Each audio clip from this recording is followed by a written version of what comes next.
we're not. Hi, everybody. Hello, everyone. Happy New Year. Is this our first one? Yeah, this is, I think, the first one. So, yeah, Happy New Year. Hopefully you had a good one. Starting out okay here, right, so far.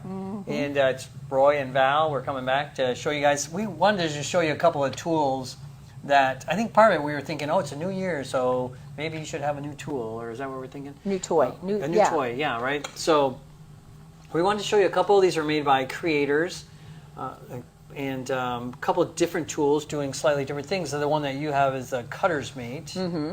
So it's just like a traditional, it's got a glass cutter attached to it, but then it has an arm. So we'll show you that in a few minutes. And then the... Yeah, I have what's called a Beetle bit system. So it's a way of repeating cuts or doing straight lines or borders or things. So we're going to show you how both of these kind of work. We're probably not going to show you every little tiny thing that they do, but we just want to kind of get you show them to you so you can have a feeling for what they're like.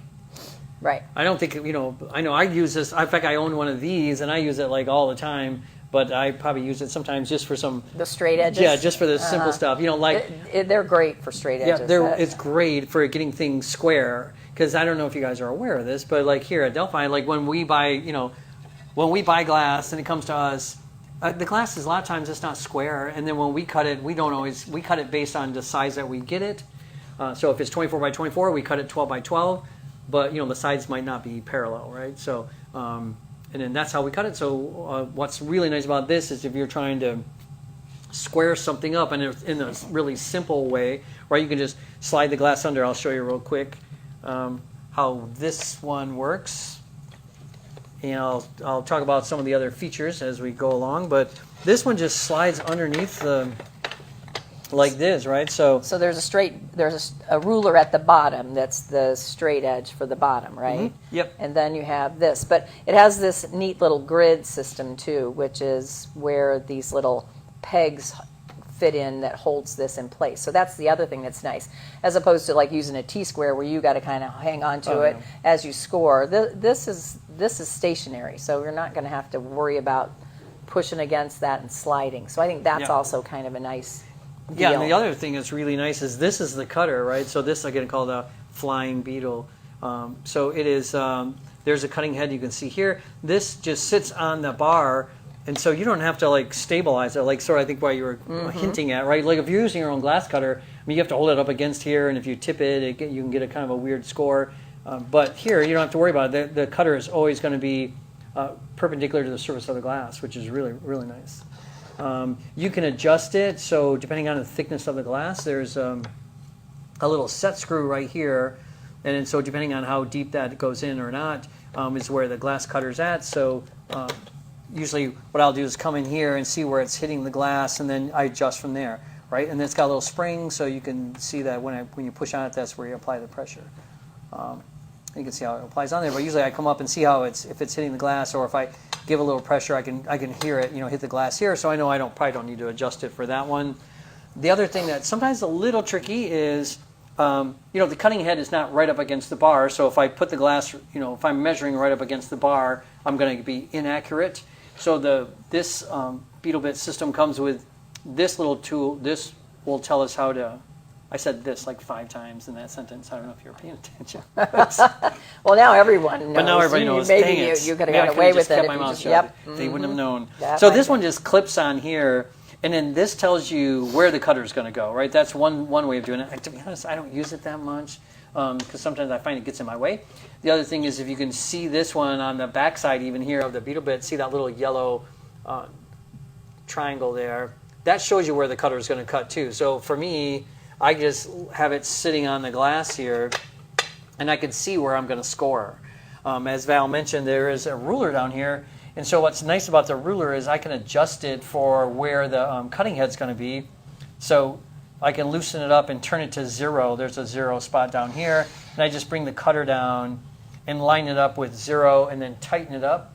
And so now I know when I'm using the ruler, it's going to be that 1 inch will be exactly an inch from where the cutting head's going to score. So, but otherwise, as we were mentioning, it's a great way of just trying to square something up. Yep, and do strips. It's a great You know, way. if you have some of those hand rolled glasses that have a rolled edge on it, right, and you want to cut that off, it's a nice quick way to slide it under here, score it, because you know you're going to get a nice right angle. I could. What else? I could score it, I guess, right? Is that Right. what do you want to do? I think you should. All right, just for the fun of it. So the other thing that's really nice about these is the if you're trying to repeat a shape, right? So I'm going to cut like let's do a 3-inch square, I guess. I'll cut a 3-inch square, and then we'll show you how that's done. So this down here is a little spot where you can put oil in it. So if you're a person that uses oil in your cutter, you can put oil in here and dip the cutting head inside there. But what's also important about this is it holds the ruler in place, right? It's really what it's doing. Okay, good, because I did not know what that was. Yeah, that's why I pushed on it. Oh yeah, I know, it's soft. That right? was a button. Yeah. So I'm going to come in and score this. Right? So I can break it. I'm going to just use some running pliers to break that. Nice break down here where I started. I like that better. So now, again, if I'm doing, making some 3-inch squares, this makes it easy, right? I just slide it over until it's at the 3. You can score it pushing up, right? So it doesn't have to be, a pull necessarily, just whatever feels comfortable. And Couldn't you just slide that without breaking it? Yeah, you could, like if I was doing multiple ones. Yes. You bet. So say you're doing like a candle cube or some kind of box or something, right? Yeah, You I could just score push it through. Slide it up until my score line is on the 3, right? And that tells me where I need to do that one. What's also nice about this system is it's for left or right-handed people, right? So you could, if I was left-handed, I'd have the cutter over here, right, and doing it that way, which is nice. I found, too, that sometimes when I'm cutting and I'm trying to do and I'm left with just a small piece of glass, sometimes it is easier to, like, almost hold it here and score over there or something. But, oh, yeah. and then anyways, there's that, right? So you can see I got these perfectly cut squares. Obviously, that one's not the right size. Wow, that was pretty good. Close. Yeah, that's pretty good. So the other thing you can do is there is a block. So this is a kit. If you buy this, the Beetle Bit mini kit, I think it's called, it comes with 2 of the grid surfaces. And so this is the setup you see here. But you can buy more grid surfaces and then make it bigger, and depending on what size of glass you're working on. But the other thing that has these stops, which are kind of a nice way of cutting glass too. So let's say instead of doing what I did there where I was doing a bunch of cuts, if I was just cutting one thing and I wanted to be pretty precise, right, I could set this at 1.5 inches, for example, tighten this up. Now, when I slide this through, I'm going to hit that, and it's going to be at the size that I want. I can just cut it, and so I can just continue to... So you basically don't have to line it up with the ruler every time. You just hit the stop and know that's Exactly, yeah. the So size. now you don't have to, think about it. You can just line it up, hit that stop, and there's a pretty nice looking square, right? That's pretty even, see, pretty nice to use. Again, I know Val and I were talking about it earlier. With this particular setup, it's really nice if you do a lot of geometric stuff or you're doing borders. I know we grabbed this a stained glass panel just to show you that, the type of thing you could do. You could cut all these borders. These little squares are kind of nice. I would even cut these as strips, right, which is nice. And you'll see that this is like a 45-degree angle at the end of that. The other thing about this cutter is I could set this up to cut, whatever angle I want. If you can see, I don't know if Kaylee can see it all the way back here, but so this is set up so all I have to do is turn the bar to, there's a 60-degree angle, which is, a lot of diamonds are 60 degrees. They're either 60 or 30, or triangles can be 60 degrees, or there's the 45. So I can set it up that way. So I'm always going to get the angle that I need. The way that works is this one's, since I don't have enough grid surfaces, but I'll show you just some of the, you can kind of get the basic idea. You would set one of these in the grid surface and then line it up here like this, and then I can turn it. I can't quite get the 60, but you do need a little bit with more of the extreme angles. But anyways, I could slide glass through here and score it, to get these angles, right? So you can see this nice, whatever I'm going to do with that. But you can see where you could, get the angle that you want, and quickly, which is what I always think is really nice, right? You don't have to necessarily Yeah, this makes it real easy back here too. Makes it super easy. Right.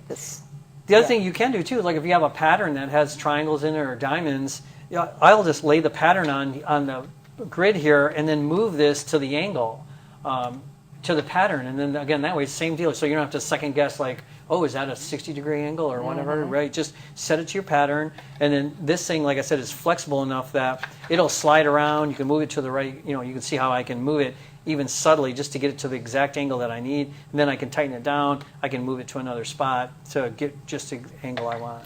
But like I was saying, for the most part, I'm sure I don't use this tool as sophisticated as it can be. I really just like it for straightening things up, making borders. Well, I think that's the part of the beauty of it. It can get you can get pretty intricate with it in terms of repetitive shapes and angles and things like that. But yet it's real user friendly. Yeah, it's really easy to use, and so we straight edge for sure. Nancy says she needs one. Yeah, right, Nancy. I think everybody needs one. It's very nice. Okay, so you want to go to this? I think, Nancy, I know a place where you can buy one, so if you're interested. Okay, so then this is the cutter's mate. And this is basically just a cutting system. It's not doesn't have all the stops and all that. It's just kind of a free-form way to cut shapes. Excuse me. So this particular one, we just discussed is the general one. What do we call it? The standard one? Standard one. Okay, standard. It comes a little bit smaller, and I think they call that the mini. And then it comes bigger, and that's the ultimate, or that's kind of, they even term it like a professional one. Or something. They used to call one commercial. It used to be, it used to be. Different names, but there's different sizes. Right, and the size mostly is the arm. Yeah, that arm, and then this part too, and the range, the rail part, the range that you can go with it. So this, like I say, this is kind of, if I'd drawn a shape or a pattern or something, then because of this arm, it's amazing how you can, move it all around and do some kind of neat stuff with it.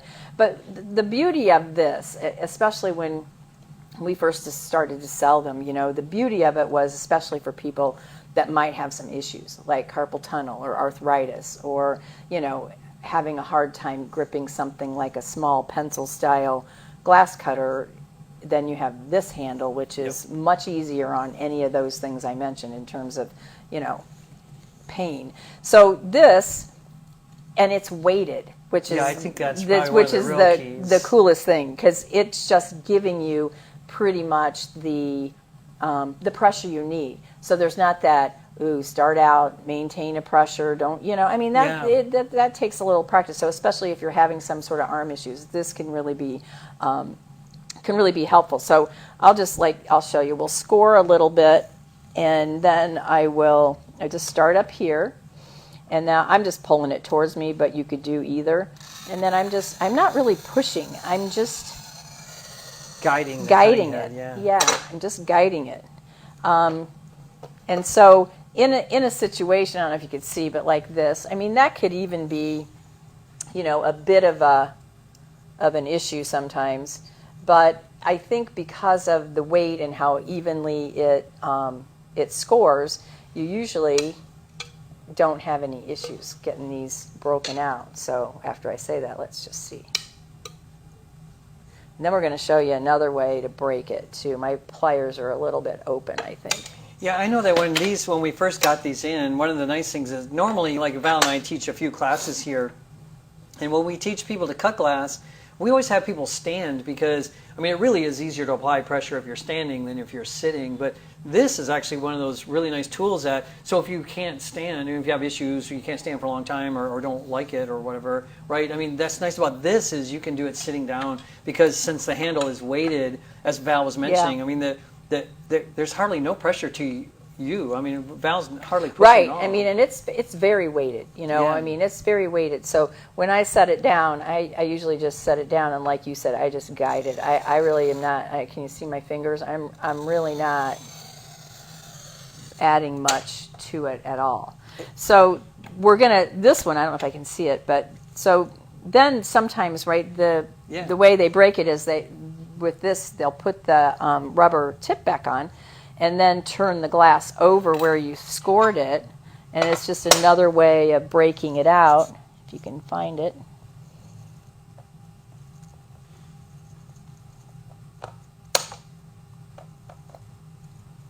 So sometimes people like to do it this way. We kind of do I our, think you're up here. we do our circles like this too sometimes. I think How am I up here? you're good, actually, from where I'm at. Oh. Maybe you just can't see it, I don't Ta-da! think. But Yeah, I think the glare. Yeah, the glare is not. So that's okay. also nice too. So for people who, like I say, if this having some kind of arm issue, even sometimes running pliers and things like that can put stress up in here. And so to do it, put the tip back on and break it out like that, it's Yeah. kind of a cool thing to do too. So, and the size is going to be just specifically based on how big you work, right? If you're just going to always do little things, you could probably get away with the mini, which is like this mini insofar as it comes with two, right? Two grids. Yep. But this is the standard size, so it comes with the 4 grids.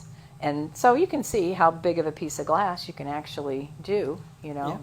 So anyway, we think these are kind of nice little additions if, you know, you want to get a new toy to play with. Yeah, new year. They new keep toy. asking, is that a standard tip?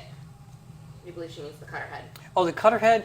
Yeah, so it is a, here's the other thing for the oil people out there, right? So you can put oil in this one. You can take this little knob off, if I can get it off, and there's a place to put it in the bottom here. So I guess I can't get it off. There it goes. No, you're doing it. I bet you got it. Right, so you could put oil in there if you're the person that likes to use oil.